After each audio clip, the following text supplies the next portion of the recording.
নমস্কাৰ বন্ধুসকল, মই হিৰেণ। আজিৰ এই ভিডিঅ'ৰ উদ্দেশ্য হৈছে অন্নপ্ৰসন্ন সংস্কাৰৰ সম্পূৰ্ণ তথ্য আৰু বিৱৰণ, লগতে ইয়াৰ গুৰুত্ব।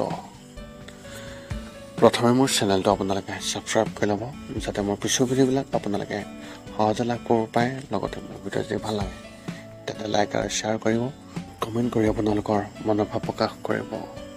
এতিয়া মূল বিষয়লৈ। আজি এই ভিডিঅ'ৰ উদ্দেশ্য হৈছে অন্নপ্ৰসন্ন সংস্কাৰৰ সম্পূৰ্ণ তথ্য, জ্ঞান আৰু ইয়াৰ গুৰুত্ব। হিন্দু সমাজত মানৱ জীৱনৰ 16টা ভাগত বিভক্ত, যিবোৰক সংস্কাৰ বোলা হয়। এই 16টা পৰ্যায় প্ৰতিজন মানুহৰ জীৱনত অতি উপযোগী। ইয়াৰ 7ম পৰ্যায় হ'ল অন্নপ্ৰসন্ন সংস্কাৰ, য'ত কেঁচুৱাক পোনপ্ৰথমবাৰৰ বাবে মাতৃৰ গাখীৰৰ বাহিৰে আন খাদ্যৰ সৈতে পৰিচয় কৰাই দিয়া হয়। শিশুৰ জীৱনত এই সংস্কাৰ অতি গুৰুত্বপূৰ্ণ আৰু ইয়াৰ গুৰুত্ব আছে, কাৰণ ইয়াৰ পৰা তেওঁ কেৱল অন্য খাদ্য গ্ৰহণ কৰি জীৱিকা উপাৰ্জন কৰিব লাগিব। আজি আপোনালোকক এই অন্নপ্ৰসন্ন সংস্কাৰৰ সম্পূৰ্ণ তথ্য এই ভিডিঅ'ৰ জৰিয়তে আগবঢ়াইছোঁ। এতিয়া আপোনালোকে জানি লওক যে এই অন্নপ্ৰসন্নৰ যি সংস্কাৰ, ইয়াৰ সম্পূৰ্ণ তথ্য। অন্নপ্ৰসন্ন সংস্কাৰ কেতিয়া কৰা হয়? শিশুৰ জন্মৰ 6 মাহৰ পৰা 7 মাহৰ ভিতৰত এই সংস্কাৰ কৰা হয়, কাৰণ তেতিয়ালৈকে এটা শিশুৱে কেৱল মাতৃৰ গাখীৰৰ ওপৰত নিৰ্ভৰ কৰিবলগীয়া হয় আৰু সি নিৰ্ভৰশীল।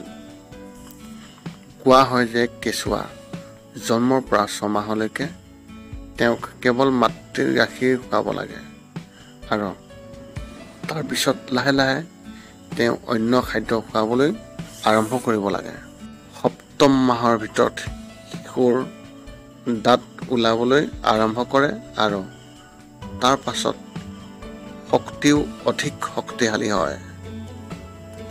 সেয়েহে তেতিয়া তেওঁক খুৱাবলৈ আৰম্ভ কৰিব পাৰি। এতিয়া আপোনালোকে জানি লওক অন্নপ্ৰসন্ন সংস্কাৰ কি? অন্নপ্ৰসন্ন সংস্কাৰৰ শব্দৰ অৰ্থ হৈছে, অন্নৰ অৰ্থ শস্য আৰু প্ৰসন্নৰ অৰ্থ হৈছে খুৱাই দিয়া, অৰ্থাৎ শিশুক শস্য সেৱন কৰা। এটা শিশুৱে জন্মৰ পৰা 6 মাহলৈকে কেৱল মাতৃৰ গাখীৰহে খায়, আৰু ইয়াৰ বাহিৰেও তেওঁ কোনো ধৰণৰ খাদ্য বা পানী সেৱন নকৰে, কাৰণ তেওঁৰ সকলো অভাৱ মাতৃৰ গাখীৰৰ দ্বাৰা পূৰণ হয়। 6 মাহ বয়স হ'লে তেওঁক পোনপ্ৰথমবাৰৰ বাবে কিছু খাদ্য অংশ খুৱাই ক্ৰমান্বয়ে আন খাদ্যও তেওঁক খুৱাবলৈ আৰম্ভ কৰা হয়। সেই দিনটোতেই ঘৰত সকলো সদস্যই একগোট হৈ এক পূজাৰ আয়োজন কৰে আৰু সম্পূৰ্ণ ৰীতি নীতিৰে শিশুটিক খাদ্য পৰিৱেশন কৰা হয়। লগতে খাদ্য দেৱতাক সদায় শক্তি প্ৰদান আৰু শক্তিশালী কৰি ৰাখিবলৈ প্ৰাৰ্থনা কৰা হয়। এতিয়া আমি আপোনালোকক অন্নপ্ৰসন্নৰ সংস্কাৰৰ যি গুৰুত্ব, সেই বিষয়ে তথ্য আগবঢ়াইছোঁ। এটা কেঁচুৱা যেতিয়া 9 মাহ মাকৰ গৰ্ভত থাকে, তেতিয়া তাৰ শৰীৰত বহুতো অশুদ্ধি প্ৰৱেশ কৰে, যাৰ ফলত ই বহু প্ৰকাৰৰ দোষত ভুগিব পাৰে। সেয়েহে সেই দোষবোৰ আঁতৰাবলৈ তেওঁক সাত্বিক খাদ্য গ্ৰহণ কৰা হয়, যাতে তেওঁৰ শৰীৰৰ পৰা সকলো ধৰণৰ অশুদ্ধি আঁতৰি যায়। একে সময়তে ইয়াৰ প্ৰতীকো হয়, যেতিয়া তেওঁ স্বাৱলম্বী আৰু আত্মনিৰ্ভৰশীল হ'বলগীয়া হয় আৰু মাতৃৰ গাখীৰৰ ওপৰত কম নিৰ্ভৰশীল হ'ব লগা হয়, কাৰণ এয়াই প্ৰকৃতিৰ নিয়ম। অন্নপ্ৰসন্ন সংস্কাৰৰ পিছত এগৰাকী মাতৃয়ে সন্তানক আগৰ তুলনাত গাখীৰ খুৱাই দিয়াটো কমাই দিয়ে আৰু তাৰ পৰিৱৰ্তে তেওঁ খাদ্য পানী আদিয়ে অৰ্থাৎ আগতে যদি কোনো মাতৃয়ে নিজৰ সন্তানক দিনটোত 6 বাৰ গাখীৰ খুৱাইছিল তেন্তে এতিয়া এবাৰহে গাখীৰ খুৱাব আৰু 2 পৰা 3 বাৰ খাদ্য আদি খাবলৈ বাধ্য কৰায়। এইটো কৰা হয় কাৰণ মাতৃৰ স্তনত গাখীৰৰ পৰিমাণ কমিবলৈ আৰম্ভ কৰে সেই 6 মাহৰ পিছত।